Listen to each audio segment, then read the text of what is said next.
विकास दुबे कानपुर का दौरान अपराधी जो पिछले 2 दशक से अपनी जो है कारनामों के लिए मशहूर था। 2 जुलाई की रात 8 पुलिस वालों की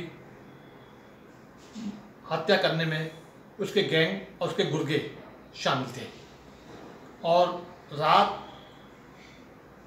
12:30 से 1:30 बजे के बीच 2 जुलाई को पुलिस जब उसे दबोचने के लिए आई तो पुलिस के लोगों के सामने उन्होंने देखा कि जो है वहाँ एक जेबीसी खड़ी हुई थी, इससे पुलिस वाले ढंग से सुचारू रूप से अपने ऑपरेशन को अंजाम नहीं दे पाए और विकास दुबे के गुर्गे जो छतों पर जो है मौजूद थे पहले से ही और धाक लगाए बैठे थे, उन्होंने जो है पुलिस वालों के ऊपर ताबड़तोड़ फायरिंग शुरू कर दी। 2 जुलाई की रात गोलियों की गनगनाहट से कानपुर का एक गांव गूंज उठा। वो गांव था विकास दुबे का अपना गांव। यह विकास दुबे का साम्राज्य था और ये साम्राज्य एक लंबे समय से चल रहा था, या यूँ कहें कि यहाँ विकास दुबे की सियासत चलती थी और बाकी सरकार यहाँ सिर्फ नाम भर को मौजूद थी।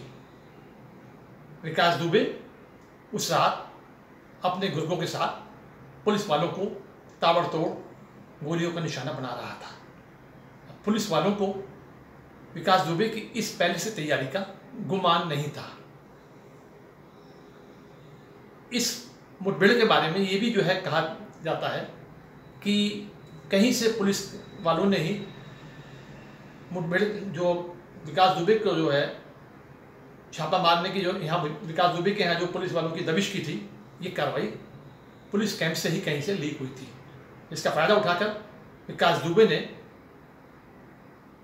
8 पुलिस वालों को शहीद कर दिया था। इसके बाद से पुलिस की गिरफ्त से भागता छिपता विकास दुबे इधर उधर घूमता रहा। पहले विकास दुबे पे 50,000 का इनाम था, फिर वो इनाम बढ़ाकर 1 लाख करा गया। 1 लाख से वो इनाम 1.5 लाख हुआ, उसके बाद 2.5 लाख हुआ और बाद में सीधा डबल होकर वो इनाम 5 लाख हो गया। विकास दुबे, महाकाल और मौत, इनका आपस में क्या संयोग है? विकास दुबे 2 तारीख से 9 जुलाई को सुबह 8:30 बजे उज्जैन में महाकाल मंदिर में गिरफ्तार किया गया और ये गिरफ्तार जो थी एक तरह से विकास दुबे का इसे जो है सरेंडर कहिए। और विकास दुबे की कहानी अब थोड़ा सा हम पीछे बैकग्राउंड में जो है जाते हैं। 7 दिन में विकास दुबे ने 17 ठिकाने बदले और कई राज्यों की पुलिस को चकाया। 3 जुलाई से 9 जुलाई के बीच विकास पुलिस के साथ लुका छुपी का खेल खेलता रहा और 6 जुलाई तक उसकी कोई लोकेशन ट्रेस नहीं हो पाई। कानपुर देहात में प्रभात और अंकुर के साथ 2 दिन छिपा रहा।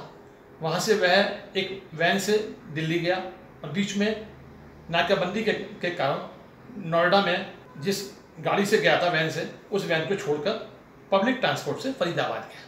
फरीदाबाद में भी वो अपने रिश्तेदार के यहाँ गया और उसके बाद उसने जो है एक होटल में ठहरने की कोशिश करी, लेकिन उसकी कोशिश सफल नहीं हो पाई और इसकी भनक पुलिस को लग गई। लेकिन पुलिस वहाँ पहुँच पाती इससे पहले विकास दुबे फरार हो गया था और पुलिस को चकमा दे गया था। लेकिन पुलिस जो है इस दौरान पुलिस ने जो वहाँ के जो है CCTV खंगाले और ये कंफर्म हो गया था कि यहाँ से ये जो भागने वाला नीले कपड़ों में जो गया है ये विकास दुबे ही है। अब पुलिस जो है उसके पीछे लग गई थी और कहा तो ये भी जो है जाता है कि विकास दुबे अगले दिन सरेंडर करने की नीयत से फरीदाबाद और NCR में छिपा था। वो चाहता था कि दिल्ली में वो जो है सरेंडर कर दे ताकि उसका एनकाउंटर ना करा जा सके। लेकिन प्रकृति को तो कुछ और ही मंजूर था। महाकाल के दर्शन करने के बाद, कवच पहनने के बाद उसे लगता था कि उसे रक्षा कवच मिल गया है और ये रक्षा कवच उसकी रक्षा करेगा। लेकिन रक्षा कवच भी इस बार उसके काम नहीं आ पाया। तो उसका शातिर दिमाग इस बार उसकी चाल को कामयाब नहीं बना पाया। विकास दुबे को पुलिस ने जो है, पहले ये हुआ था कि उसे जो है चार्टर्ड प्लेन से जो है कानपुर ले जाएंगे, लेकिन बाद को जो है ये हुआ कि उसे बाई रोड ले जाएंगे।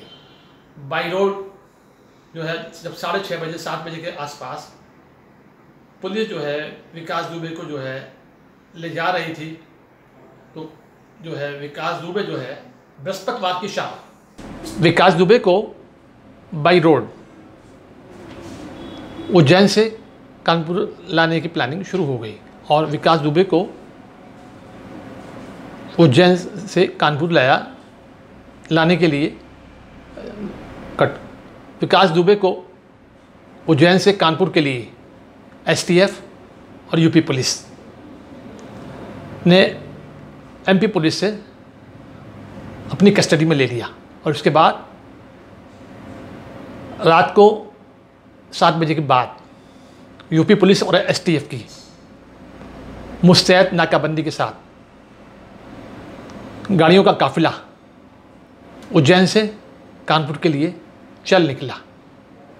वहीं से इस काफिले के साथ दिल्ली से मीडिया की गाड़ी भी इनके साथ हो ली और ये सफ़र चलते चलते कानपुर से कुछ पहले पुलिस की द्वारा मीडिया की गाड़ी को रोककर उनकी तलाशी ली गई और उनकी तलाशी के 20-25 मिनट के बाद जब गाड़ियाँ आगे बढ़ रही थी तो मीडिया को बताया गया कि जिस गाड़ी से विकास दुबे आ रहा था वो गाड़ी जो है पलट गई है और पलटने के बाद विकास दुबे ने जो है एक पुलिसकर्मी की पिस्टल छीनकर उसके ऊपर गोली चलाने की कोशिश की और पुलिस ने आत्मरक्षा में भी गोली चलाई, जिसमें से एक गोली विकास दुबे के हाथ में लगी और 3 गोली विकास दुबे के सीने को लगी और सीने पर लगने पे विकास दुबे बुरी तरह घायल हो गया और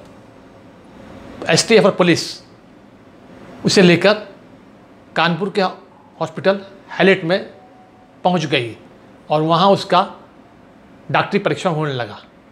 डॉक्टरी परीक्षण के अनुसार डॉक्टरों ने विकास दुबे को देखकर मृत घोषित कर दिया और विकास दुबे का अंत हो गया। इसके बाद विकास दुबे का कोरोना टेस्ट किया गया और विकास दुबे का पोस्टमार्टम किया गया और पोस्टमार्टम के बाद विकास दुबे को स्ट्रक्चर पर ले जाकर उसका शव उसके परिवारजनों को दे दिया गया। उसकी मां ने विकास दुबे की अंत्येष्टि में जाने से मना कर दिया। इस दौरान पोस्टमार्टम हाउस में जब विकास दुबे का शव उसकी पत्नी और उसके परिवारजन ले रहे थे तो विकास दुबे की पत्नी जो है ऋचा जो है मीडिया कर्मियों को अपशब्दों का प्रयोग कर रही थी और कुछ भद्दी गालियां भी दे रही थी। मीडिया ने पूछा कि हमारा कसूर क्या है। उसने कहा कि ये सब आप ही लोग तो करवा रहे हैं।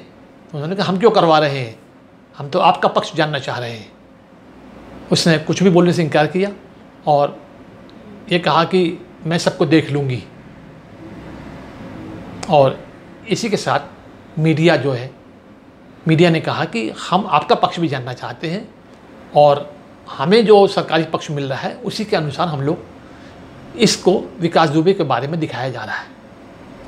विकास दुबे 20 साल तक यानी 2 दशक तक एक दुर्यान अपराधी रहा है और उसका किस्सा गोई कानपुर ही नहीं आसपास के जगह में भी रही है। उसकी दहशत दूर दूर तक थी या यूँ कहिए कि विकास दुबे की दहशत से उसका गांव शांत रहता था और वो उसकी हाँ में हाँ मिलाया करता था।